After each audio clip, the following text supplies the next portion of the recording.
If you don't love your work, you're never going to be great at it. If you can get your work life to be where you enjoy half of it, that is amazing, because very few people ever achieve that. Because the truth is, everything comes with overhead. That's reality. Everything comes with pieces that you don't like. Every job comes with pieces you don't like. And we need to say, that's part of it. You have to figure out how to set up your life in such a way that you can minimize the things. And I find people don't dislike hard work. What people dislike is being out of control. Like they can't control their life, they can't control their environment. This happens to me when I get overscheduled. I hate being overscheduled. I want some time to be able to think and free myself. We all have the same amount of time in the world. Nobody has more time than anybody else. And when you become a very successful person, one of the things, you start to get overscheduled. If you don't love your work, you're never going to be great at it. The other thing I would suggest to any young person, even before they start their career, is to really think about their choices. Because I find young people, and when I was young, I made this mistake too. You can get very fixed on your gifts. So everybody has gifts. You know, you have gifts and you have things that you didn't get gifted. Maybe you're extremely beautiful. Maybe you're extremely good at mathematics. There are a lot of things that you can be given. But those things can confuse you because they're not the things that construct your life. It's your choices that construct your life, not your gifts. You can celebrate your gifts. Be proud of them. Be happy of them. Actually, don't be proud of them. Be celebratory of them, but you can't be proud because they're gifts. They were given to you. You didn't earn them.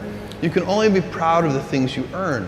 And so, as I got older, I started to realize I wasn't proud of my gifts. I was always good at school. School was always easy for me, and I was always proud that I was a great student. I got A's in all my classes. I was good at math, all of that. And I thought that's who I was, but it's not true. Those are the things that are gifts. What was hard for me is deciding to work hard, deciding to use my gifts in certain ways, to challenge myself, to do things that I didn't think I could do, to put myself in uncomfortable situations. You can choose a life of ease and comfort, or you can choose a life of service and adventure. Which one of those, when you're 90 years old, are you going to be more proud of? Tomorrow, in a very real sense, your life, the life you author from scratch on your own, begins. How will you use your gifts? What choices will you make? Will inertia be your guide, or will you follow your passions? Will you follow dogma, or will you be original? Will you choose a life of ease, or a life of service and adventure? Will you wilt under criticism, or will you follow your convictions? Will you bluff it out when you're wrong, or will you apologize? Will you guard your heart against rejection, or will you act when you fall in love? Will you play it safe, or will you be a little bit swashbuckling?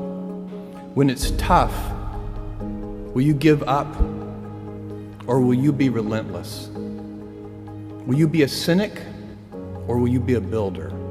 Will you be clever at the expense of others, or will you be kind?